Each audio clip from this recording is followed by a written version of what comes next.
Hai pecinta sepak bola tanah air. Kali ini Timnas Space akan menyajikan berita pilihan untuk kalian. Di antaranya, tinggal selangkah lagi, keinginan Sintayong terkabul. PSSI resmi rancang jadwal pemusatan latihan Timnas Indonesia U23. Jadi pembeda di klubnya, Ragnar Oratmangun jadi senjata rahasia Timnas dan Elkan Bagot dilindungi Bristol Rovers. Jadi simak terus berita Timnas Space selengkapnya.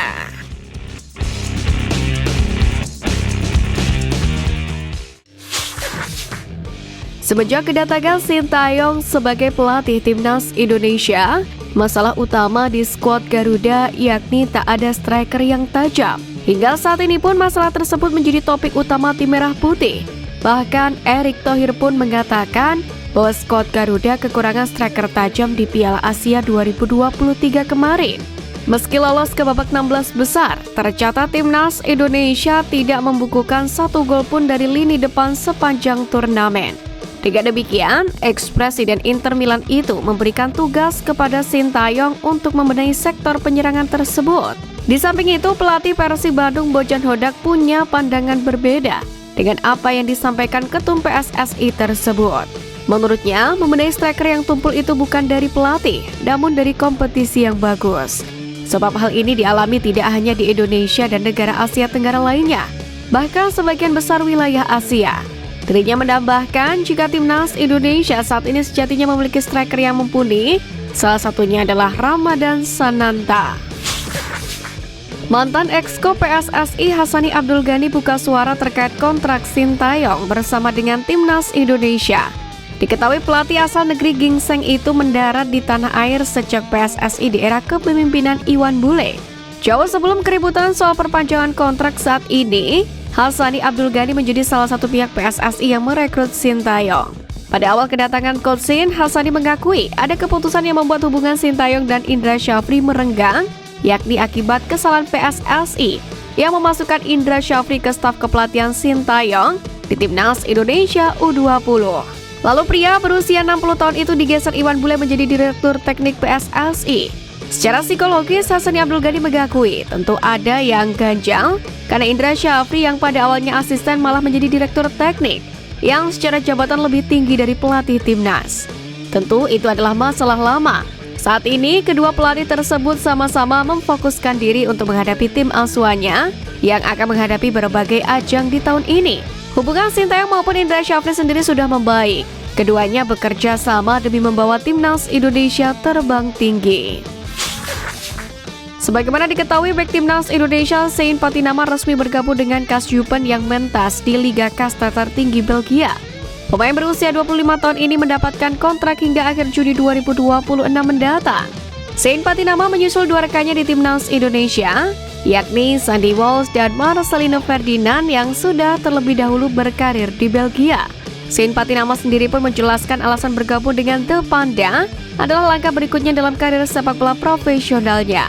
Sebab ia sudah 2 tahun berada di Norwegia dengan memperkuat Viking FK. Dirinya pun sudah memiliki tujuan selama memperkuat Kasjupen.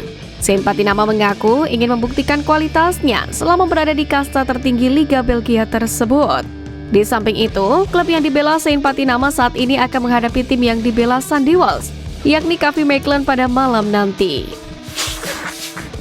Gelaran Piala Asia 2023 saat ini sudah memasuki babak semifinal. Laga tersebut akan mempertemukan 4 tim besar Asia. Pada laga pertama akan digelar pada hari Selasa pukul 22.00 waktu Indonesia Barat, yang mempertemukan Yordania versus Korea Selatan. Sementara laga kedua akan digelar sehari setelahnya, yang mempertemukan Iran versus Qatar dan akan digelar di jam yang sama. Di samping itu, pelatih Timnas Indonesia Sintayong sebelumnya meramal tim yang akan bertemu di babak final Piala Asia. Pelatih asal Korea Selatan itu mengatakan jika Iran dan Korea Selatan yang pantas memasuki partai final. Tentu ramalan tersebut selangkah lagi tepat, namun dengan syarat kedua tim bisa mengalahkan lawan mereka. Sebagai tambahan informasi, tim yang mengalahkan Indonesia di ajang ini semuanya berakhir gugur di fase knockout. Salah satu pemain keturunan yang saat ini berkarir di Belanda bersama Fortuna Sittard menjadi sorotan supporter tanah air. Ya, Ragnar Oratmangun baru saja membantu timnya selamat dari kekalahan atas SC Heerenveen dalam laga lanjutan pekan ke-20 Liga Eredivisie. Bermain selama 45 menit di babak kedua, Ragnar berhasil memberikan impact positif bagi timnya. Saat ia masih di bangku cadangan, Fortuna Sittard tertinggal 2 gol di babak pertama. Setelah Ragnar masuk, permainan Fortuna pun semakin apik dan sering memberi ancaman tim yang dibela Tom Haye dan Nathan Joeon tersebut. Bahkan dirinya berhasil membuat peluang untuk timnya mencetak gol. Di samping itu, kekuatan pemain sejatinya diperlukan timnas Indonesia saat ini. Sebab sebagaimana diketahui, skuad Garuda masih belum mempunyai pemain yang tajam seperti Ragnar Oratmangun. Beberapa waktu yang lalu, manajer timnas Malaysia U23 mengatakan jika timnya akan menghadapi laga turnamen mini jelang Piala Asia U23 2024, di mana turnamen tersebut akan diikuti oleh 4 tim Asia dan digelar di Indonesia. Namun jika dilihat dari kalender Maret, hal itu mungkin akan sulit terlaksana karena adanya laga timnas senior di bulan tersebut. Menanggapi hal ini, Ketua Badan Tim Nasional Sumarji mengatakan, memang ada surat resmi dari Federasi Malaysia. Namun usai dibaca, PSSI kemungkinan besar menolak ajakan ikut di turnamen tersebut karena jadwal timnas muda dan senior berbenturan. Sumarji menambahkan, jika skuad Garuda Muda dijadwalkan menjalani pemusatan latihan di Dubai pada akhir Maret hingga awal April nanti. Mereka juga dikabarkan akan melawan timnas Cina dan negara Timur Tengah jelang Piala Asia U23. Bek muda timnas secara resmi bergabung dengan Bristol Rovers yang mentas di Liga Kasta ketiga Liga Inggris. Alkan Bago disekolahkan Ipswich Town di klub tersebut hingga musim ini berakhir. Sebagaimana diketahui, kedatangan pemain 194 cm itu sebab membuat pelatih Bristol kebingungan. Sebab Alkan justru lebih banyak menghabiskan menit bermain di timnas Indonesia dibandingkan klubnya sendiri.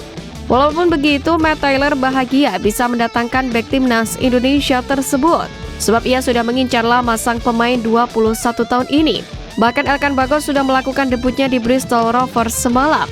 Di samping itu, Alkan nampaknya akan sulit bergabung dengan skuad Garuda Muda.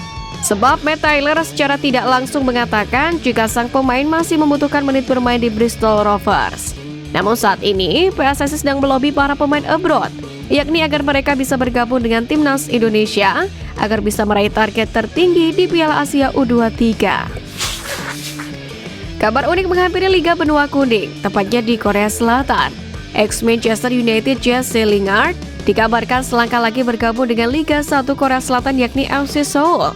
Kabar itu dikonfirmasi oleh pakar transfer ternama yakni Fabrizio Romano. Sebelumnya, Jesse Lingard sempat berada di klub Arab Saudi untuk berlatih bersama Al-Ettifaq.